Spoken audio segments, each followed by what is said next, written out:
Salut à tous, what's up? J'espère que vous allez bien, moi c'est Johan et vous êtes sur ma chaîne Ma Vie aux États-Unis.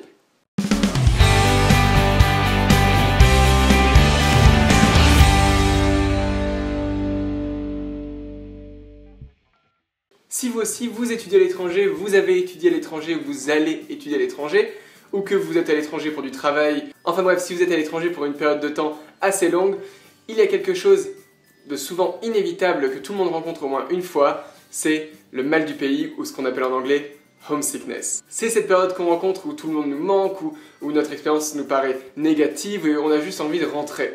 Donc évidemment c'est assez différent selon les personnalités, selon l'expérience des gens, mais dans les témoignages que j'ai entendus et selon mon expérience, il y a souvent des étapes assez communes que les gens rencontrent. Donc aujourd'hui on va parler de homesickness, donc le mal du pays, comment ça se passe et quelques conseils pour comment y remédier ou comment faire face à cette épreuve en douceur. La première étape, c'est l'étape que j'appelle lune de miel bisounours, l'étape où tout va bien, on arrive dans le pays et là on est sous le charme des lieux, la culture est différente, tout nous paraît exotique, enfin tout nous plaît.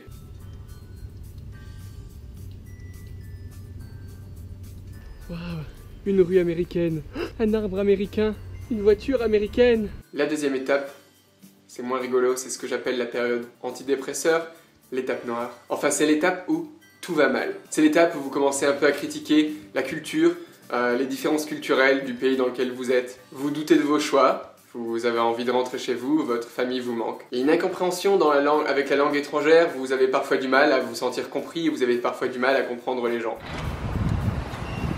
I'm so glad to see you. Welcome to our home. How was your trip? Are you ready to live in Madison? Hello.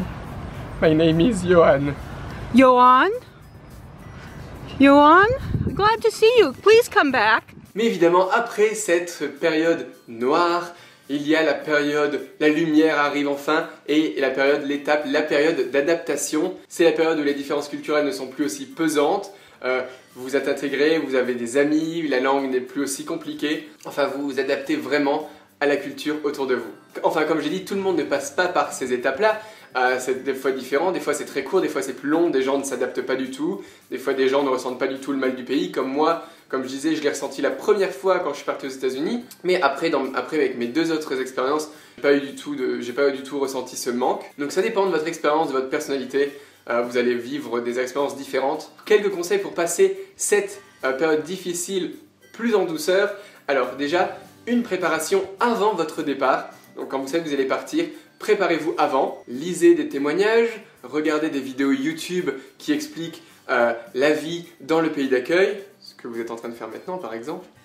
Ça c'est bien. Essayez de voir ce qui peut vous attendre afin de vous préparer mentalement à quelle sauce vous allez être mangé. Ensuite, une fois que vous êtes dans le pays, parfois donc comme je disais la famille vous manque, gardez contact. Alors on a de la chance maintenant avec nos téléphones, on est connecté H24 avec le monde. Alors vous avez Skype, WhatsApp, Snapchat, Facebook, enfin tout ce que vous voulez pour rester en contact avec votre famille. C'est bien, mais attention à ne pas trop être connecté parce que c'est bien, il faut trouver je pense le juste milieu entre donner des nouvelles, prendre des nouvelles, mais ne pas trop passer de temps à parler avec sa famille parce que vous risquez de manquer des choses et passer à côté de votre expérience si vous êtes toujours rattaché avec votre pays. Ramenez un objet par exemple de chez vous.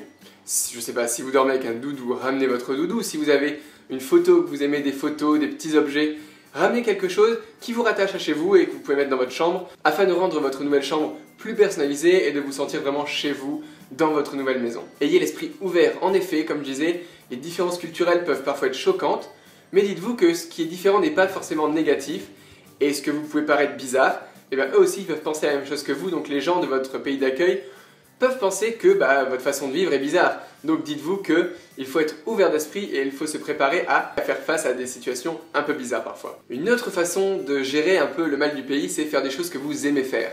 Alors je ne sais pas si chez vous, vous êtes fan de sport, que vous faites du vélo, de la piscine, enfin ce que vous voulez, des activités, essayez de refaire les activités ici.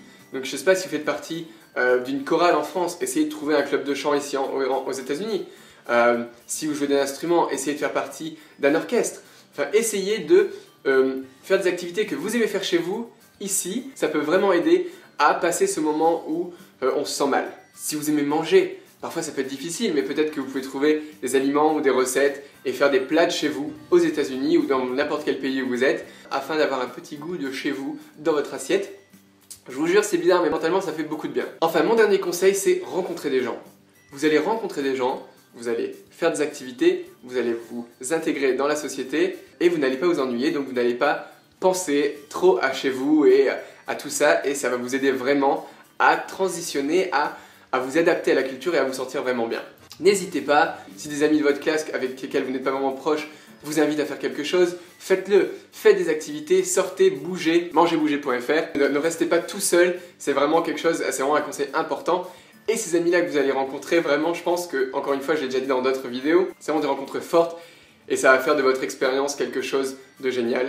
Et dites-vous aussi que quand ça va mal, que vous êtes dans votre chambre en train de pleurer parce que vous en avez marre et que c'est trop dur et que tout le monde vous manque, et ben dites-vous que le temps passe vite. Votre expérience, c'est peut-être quelque chose que vous n'allez faire qu'une fois dans votre vie.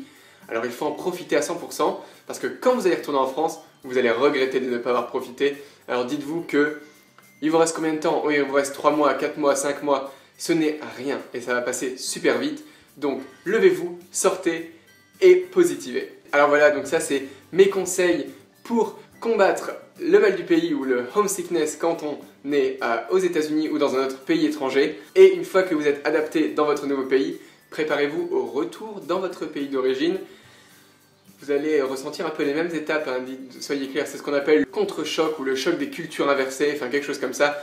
Vous allez vous sentir étranger dans votre propre pays. Ça c'est le projet d'une autre vidéo, on en parlera plus tard. En tout cas, je ne le répéterai jamais assez, profitez à fond, profitez de votre expérience. En tout cas, j'espère que cette vidéo vous a plu. Si c'est le cas, n'hésitez pas à lui laisser un grand pouce bleu.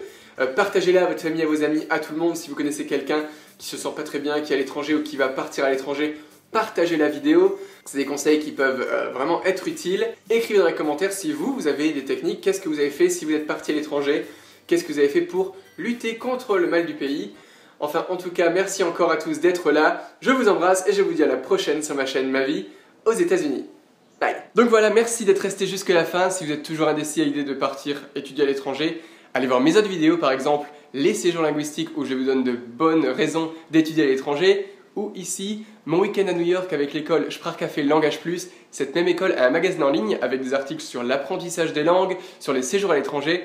Ils ont d'ailleurs écrit un article sur l'expatriation, donc c'est super léger et ça dédramatise le mal du pays comme dans ma vidéo. Donc le lien de l'article est dans la barre d'infos, donc allez voir ça, c'est super cool. Et n'hésitez pas à me suivre sur les réseaux sociaux, Twitter, Snapchat, Instagram, etc. Et je vous dis à la prochaine sur ma chaîne Ma Vie aux États-Unis. Bye.